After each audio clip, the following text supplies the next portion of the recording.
এটি আপডেট আহি পৰিছে আমাৰ হাতত যিসকল কেণ্ডিডেটে এবাৰ মেট্ৰিক পাছ কৰিছে ফাৰ্ষ্ট ইয়েৰ এডমিশ্যন ল'বলৈ তেওঁলোকে ফৰ্ম বিচাৰি হাবাথুৰি খাইছে। বহুতে মোক সুধি আছে যে এডমিশ্যন কেনেকৈ ল'ব লাগিব, ক'ত ল'ব লাগিব, মোৰ পচন্দৰ স্কুলখনত বা কলেজখনত এডমিশ্যন পাম নে নাপাম, মেৰিট লিষ্ট কেতিয়া আহিব, চিলেকশ্যন কেনেকৈ হ'ব, সবিশেষ মই কৈ আছোঁ। আপোনালোকে ভিডিঅ'টো শেষলৈকে চাব। কি ডকুমেণ্টছ লাগে সেইখিনিও মই কৈ দিম।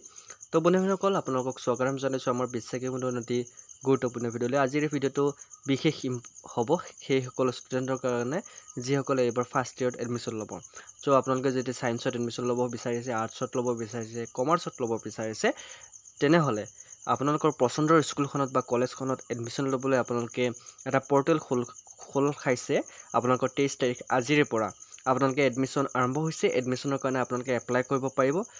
ক'ত এপ্লাই কৰিব, কেনেকৈ এপ্লাই কৰিব সবিশেষ কৈ আছোঁ। তাৰ আগতে এইখন নটিফিকেশ্যনখন চাওক। এইখন নটিফিকেশ্যন আহিছে Assam higher secondary and education council পৰা। এই নটিফিকেশ্যন আহিছে 22 তাৰিখে, যোৱাকালি আহিছে। ইয়াতে লিখা আছে it's hereby notified to all concern that in order to process the admissions of student into HS first year class for the season 2024-25। এতিয়া এই নটিফিকেশ্যনখন ভালকৈ চালে আপোনালোকে মন কৰিব, নটিফিকেশ্যনখন মেনশ্যন কৰি দিছে যে আপোনালোকৰ এডমিশ্যনৰ কাৰণে আপোনালোকে এটা পৰ্টেল খুলি দিছে। পৰ্টেলটো হৈছে দৰ্পণ। এই পৰ্টেলত আপোনালোকে ফাৰ্ষ্ট ইয়েৰৰ কাৰণে এডমিশ্যন ল'ব পাৰিব। আৰু আপোনালোকে কেনেকৈ এডমিশ্যন ল'ব সবিশেষ মই কৈ আছোঁ। ইয়াতে তেওঁলোকে লিখি দিছে it's hereby notified to all concern in the order the process admission of student into HS first year class for the season 2024-25 in different institute, universities, degree college, senior secondary schools, higher secondary school under SSSEC that Dropon admission portal will be made live from 23/4/2024.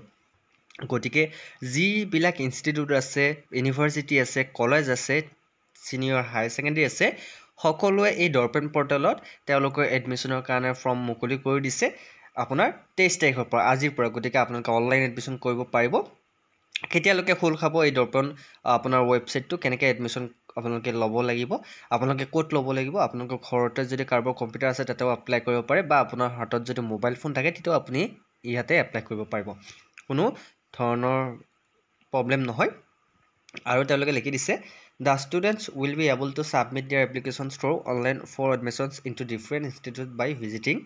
আপোনালোকে বিভিন্ন ধৰণৰ আপোনালোকে কি কৰিব পাৰিব, বিভিন্ন ধৰণৰ institute আপোনালোকে এপ্লাই কৰিব পাৰিব। আপোনালোকৰ ৱেবছাইটটো দিয়া আছে। ৱেবছাইটটো হৈছে চাইডক www.darpan.AHSECONLINE.in Darpan Assam higher secondary education council অনলাইন.inত আপোনালোকে এপ্লাই কৰিব পাৰিব। আৰু অন্যথা আৰু এটা ৱেবছাইট দিছে www.ahsec.assam.gov.in। ইয়াতে আপোনালোকে এপ্লাই কৰিব পাৰিব।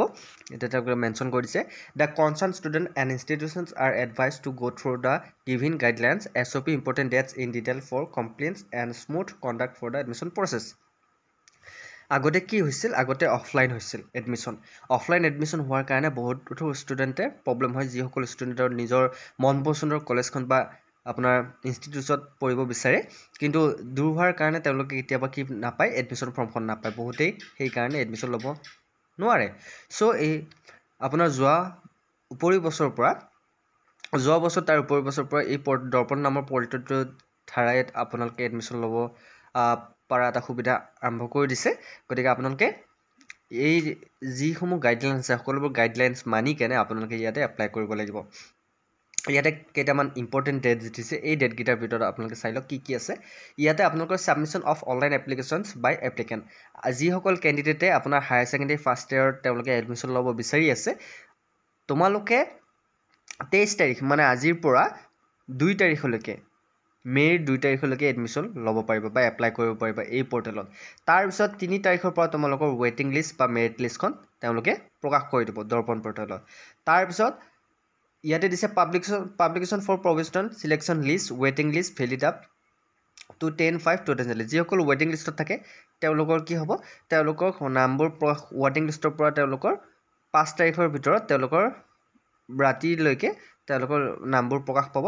তাৰপিছত যিসকল কেণ্ডিডেট একচেপ্ট কৰা হৈছে এডমিশ্যনৰ, তেওঁলোকক ইনষ্টিটিউটৰ পৰা অফাৰ দিব আৰু সেইটো তোমালোকে দৰ্পণ পৰ্টেলতে চেক কৰিব লাগিব প্ৰফাইলত 6 তাৰিখৰ পৰা 8 তাৰিখৰ ভিতৰত তোমালোকে চেক কৰিব পাৰিবা তোমালোকে যিকেইখন ইনষ্টিটিউট বা কলেজত বা স্কুলত তোমালোকে এপ্লাই কৰিছিলা তাতে তুমি সিলেকশ্যন পালা নে নাই তোমাৰ যিটো আপোনাৰ সিলেকশ্যন হ'ল নে নাই তুমি গম পাবা 6 তাৰিখৰ পৰা 8 তাৰিখৰ ভিতৰত ইয়াতে দিছে confirmation of admission by institute in Darpan online তোমাৰ ইনষ্টিটিউটে তোমাক একসেপ্ট কৰাৰ পিছত তোমালোক কনফাৰ্মেশ্যন দিব তোমালোকে সেই ইনষ্টিটিউটত যাব লাগিব 9 তাৰিখৰ পৰা 10 তাৰিখৰ ভিতৰত তোমালোকৰ কনফাৰ্ম হ'ব তুমি সেই ইনষ্টিটিউট বা স্কুলখনত এডমিশ্যন ল'ব পাৰিবা ইয়াতে কেইটামান গাইডলাইনছ দিছে তোমালোকে যদি এপ্লাই কৰিব বিচাৰা বা তোমালোকে যদি এডমিশ্যন ল'ব বিচাৰা কি কি গাইডলাইনছ আছে তোমালোকে মানি ল'ব লাগিব ইয়াতে লিখি দিয়া আছে After verification of applications, the selection list and waiting list for admission into HS first year will be prepared by the institution concerned.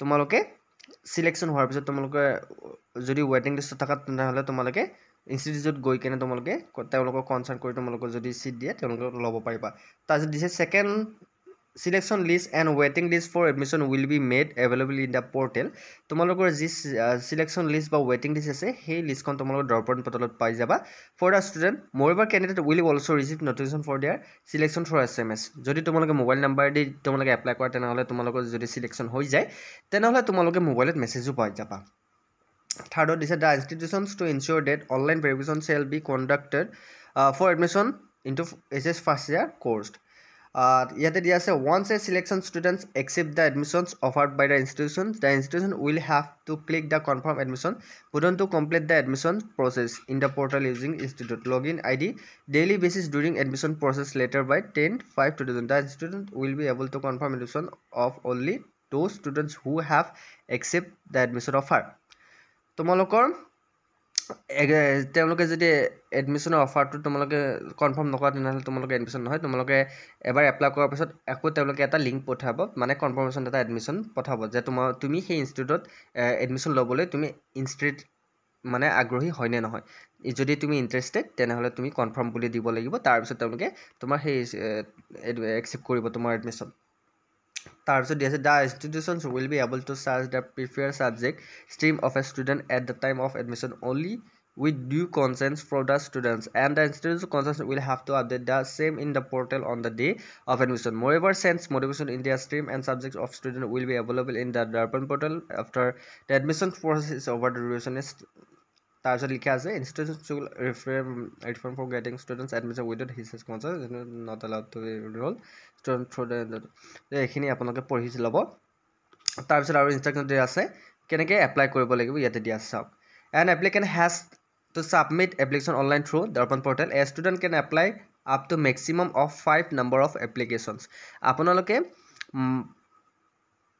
5খন ইনষ্টিটিউটত apply কৰিব পাৰিবা একেলগে মেক্সিমাম 5খনত তাৰপিছত দিয়া আছে the edit profile of students she can visit the profile tab in the students dashboard before prevision of selection list by the institution the profile of a student can be edited only once তোমালোকৰ যদি কিবা প্ৰফাইলত ভুল থাকে বা update দিব লাগে তেনেহ'লে তোমালোকে এবাৰে প্ৰফাইলটো এডিট কৰিব পাৰিবা দ্বিতীয়বাৰ নোৱাৰিবা তাৰপিছত লিখা আছে the publication selection list and waiting list for admission into HS first year will be made available in the Darbhan portal for the students will be notified for the selection through SMS এইখিনি মই কৈ দিছোঁ যে তোমালোকে SMS through তোমালোকে update দিব after publication of selection list candidate will be allowed to approve only once institute of admission using their login ID in the portal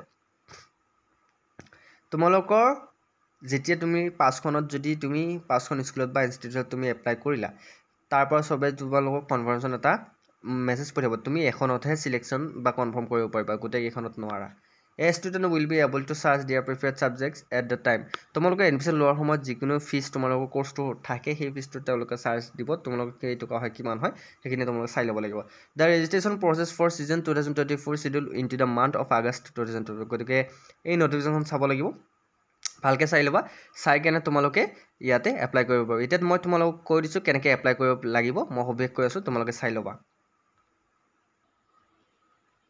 তোমালোকে এই পোৰ্টেলটোলৈ আহিব লাগিব ইয়াতে চাওক আজিৰ পৰা এডমিশ্যন ষ্টাৰ্ট হৈছে তোমালোকে এই দৰ্পণ পোৰ্টেলত আহিব লাগিব ইয়াতে দুটা ইণ্টাৰফেচ পাবা এটা হ'ল ইনষ্টিটিউশ্যন প্ৰফাইল আৰু এটা ষ্টুডেণ্ট এডমিশ্যন গতিকে তোমালোকে যদি ইয়াতে আহা তেনেহ'লে তোমালোকে ষ্টুডেণ্ট এডমিশ্যনত ক্লিক কৰিব লাগিব ষ্টুডেণ্ট এডমিশ্যনত ক্লিক কৰাৰ লগে লগে তোমালোকৰ ইয়াতে কি দিছে যদি তোমালোকৰ আগতে ৰেজিষ্টাৰ নাই তেনেহ'লে ৰেজিষ্টাৰ কৰি ল'ব লাগিব, আৰু তোমালোকৰ যদি আগতে ৰেজিষ্টাৰ আছে তেনেহ'লে তোমালোকে কি কৰিব লাগিব, ইয়াতে তোমালোকৰ ৰেজিষ্টাৰ আইডিটো লগইন আইডিটো মাৰি দিলে তোমালোকৰ ৰেজিষ্টাৰ হৈ যাব।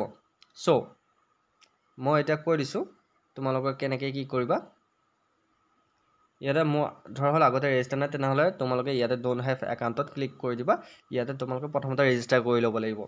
ৰেজিষ্টাৰ কৰিবলৈ গ'লে তোমালোকে কি কৰিব লাগিব, প্ৰথমতে ইয়াতে চাওক চিলেকশ্যন বৰ্ড, তুমি ইয়াতে বৰ্ডটো চিলেক্ট কৰিব লাগিব। চিলেক্ট দ্য বৰ্ড, সেৱা চিলেক্ট কৰিলা। তাৰপিছত তোমালোকৰ পাছিং ইয়াৰ 2024 তোমালোকে যিহেতু পাছ হৈছে 2024 চিলেক্ট কৰিবা। Name of the class student, আপোনালোকৰ এক্সাম নেম, তোমালোকৰ নামটো ইয়াতে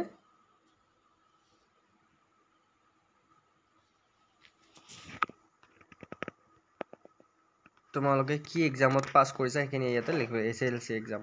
অ'কে, আৰু ৰোল নম্বৰটো দিব লাগিব ইয়াতে। তাৰপিছত ৰোল নম্বৰ গোটেইখিনি দিব লাগিব। টোটেল মাৰ্ক কিমান পাইছা সেইখিনি দিব লাগিব, মাৰ্ক অফ 10 দিব লাগিব, পাৰ্চেণ্টেজ দিব লাগিব, ফুল নামটো দিব লাগিব, ডেট অফ বাৰ্থ দিব লাগিব, mother name, father name, guardians name, email ID দিব লাগিব, 10 অংকৰ মোবাইল নম্বৰ দিব লাগিব। মোবাইল নম্বৰটো 2বাৰ মাৰিবা। তোমালোকৰ আধাৰ কাৰ্ডৰ নম্বৰটো দিব লাগিব, পান কাৰ্ডৰ নম্বৰটো দিব লাগিব, এড্ৰেছটো ধুনীয়াকৈ দিব লাগিব, ষ্টেট ডিষ্ট্ৰিক্ট দিব লাগিব, পোষ্ট অফিচৰ নাম্বাৰ দিব লাগিব, পিন কোড দিব লাগিব, ভিলেজ টাউন ৱাৰ্ড নাম্বাৰ দিব লাগিব, ৰিলিজন দিব লাগিব, কাষ্ট দিব লাগিব, জেণ্ডাৰ দিব লাগিব, যদি কিবা এবিলিটি আছে তোমালোকে ইয়াতে দিব লাগিব। গোটেইখিনি ধুনীয়াকৈ দি তোমালোকৰ যদি APL BPL কাৰ্ড আছে ইয়াতে income certificate of a family issued by concern revenue circle. তোমালোকৰ যদি APL BPL কাৰ্ড আছে তেনেহ'লে BPL কাৰ্ডখন দিব লাগিব, BPL কাৰ্ডখন ইয়াতে দিব লাগিব। তাৰপিছত তোমালোকৰ ইনকাম চাৰ্টিফিকেটখন লাগিব, যদি আছে তোমালোকৰ, নাই যদি উলিয়াই ল'ব লাগিব। ইনকাম চাৰ্টিফিকেটখন ইয়াতে তোমালোকে দিবই লাগিব। যদি তোমালোকে ফ্ৰী অফক'ৰ্ছ পাব বিচাৰা তেনেহ'লে তোমালোকে ইয়াতে ধুনীয়াকৈ বাকীখিনি তোমালোকে ফটো ইয়াতে দিব লাগিব। BPL কাৰ্ডখনৰ তোমালোকৰ ৰেচন কাৰ্ডখনৰ ইয়াতে আপলোড দিব লাগিব। তাৰপিছত ছিগনেচাৰ দিব লাগিব। তোমালোকৰ 4টা অংকৰ পিন নম্বৰ ইয়াতে টাইপ কৰিব লাগিব, যিটো তোমালোকে লগইন কৰিলে সুবিধা হয়। তাৰপিছত ধুনীয়াকৈ তোমালোকে কি কৰিব লাগিব, ইয়াতে তোমালোকে প্ৰিভিউ প্ৰচেছটো নেক্সট কৰি তোমালোকে ছাবমিট কৰি দিব লাগিব। তাৰপিছত লগইন কৰি দিলে তোমালোকৰ যিখন ইনষ্টিটিউচনত তোমালোকে এডমিশ্যন ল'ব বিচাৰা তাতে ল'ব পাৰিবা।